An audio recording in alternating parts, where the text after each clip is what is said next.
Oh my goodness. Y'all just told me to check out the Black Sisters of Christiansburg, and it blew my mind. This story is full of true crime, history, and ghostly hauntings that's said to happen to this day. The hauntings takes place in the old Christiansburg Middle School and Sunset Cemetery, located in Christiansburg, Virginia. This is also a true crime story, so y'all, viewer discretion is absolutely advised. Now, these three sisters were known to be dressed all in black, like their gloves, their shoes, everything, I guess down to the pantaloons as well. But they had a weird name for themselves because they were really quirky and mysterious. These ladies would do odd things at night because that's the only time they ever were seen. So the cab driver would come pick them up, they'd take them to Sunset Cemetery, and then they would go out in the graves and perform rituals all night long. These women even snatched up their mailman, threw him in a closet or a room, and then went through all his mail all the time and threatened his life if he told the soul. Side note about the cemetery, they were going to doing rituals so that their spirits can haunt that place after their passing. And for the school too. Three sisters' names were Mary Sneed, Caroline Morton, and Virginia Wardlaw. Wardlaw.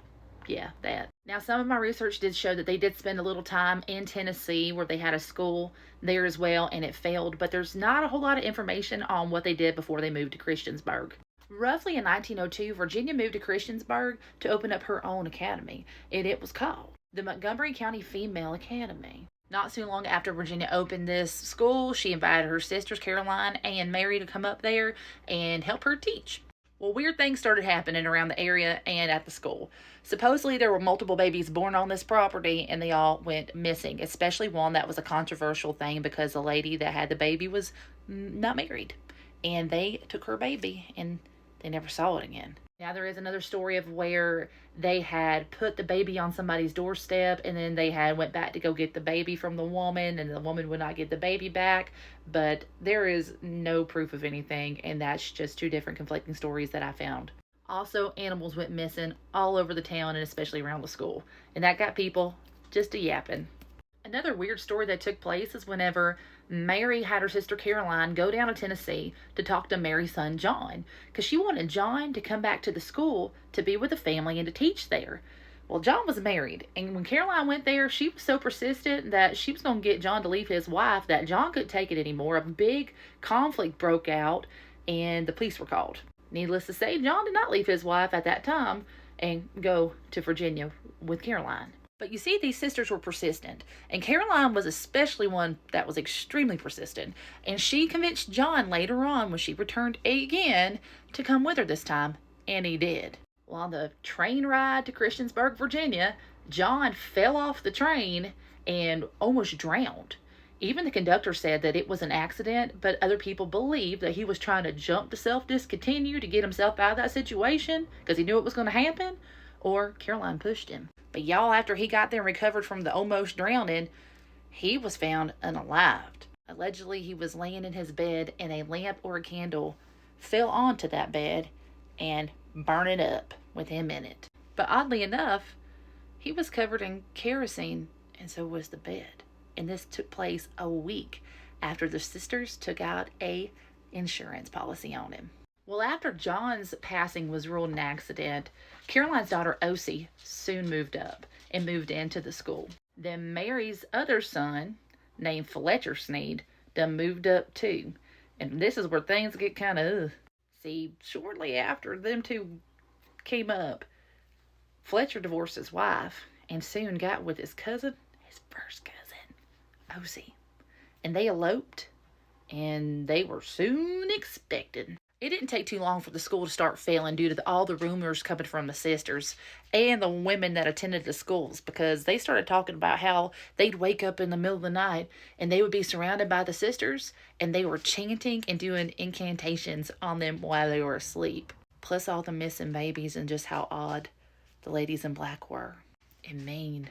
Well, Osie and Fletcher started feeling the pressure of their relationship because it was just condemned and frowned upon by everybody in town, that they packed up, jumped ship, and moved up there to New Jersey. It didn't take too long after the failing of the school for the three sisters in black to follow suit. One day after everybody got settled, Fletcher went missing, and all they could find was a self-discontinuing letter that he had left on the table for them to find, and he just vanished. O.C., being pregnant, had her baby, but sadly, the child didn't make it due to malnourishment. The doctor came in and started looking at O.C. and was like, oh, you're malnourished real bad. How are you even alive right now? What are you doing? What's going on? And O.C. told him in secret that they were keeping her as a prisoner and they were starving her, not allowing her to eat, while they ate lavish meals and did grand gestures and things for each other, but they were really trying to take her out. The doctor tried to come back repeatedly to help O.C., and he would be locked out, he would be dismissed, and they would never allow him, when he did get to speak to O.C., to speak to her alone in private.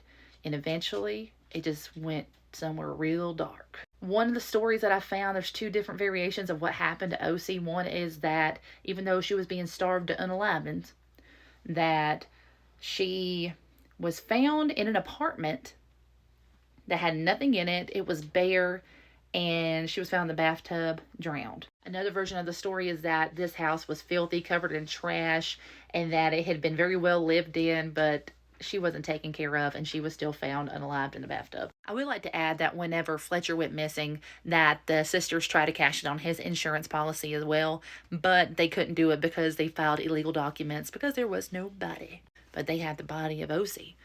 And whenever the doctor was involved and the police were involved, they figured out that O.C. was starved to death, and yeah, she drowned, but it wasn't of her doing because she would have been too weak to be turned in the water the way that she was. And of course, the ladies tried to cash in on her life insurance policy that they had just taken out a few days before she was found unalived. When the sisters were caught, and they fled.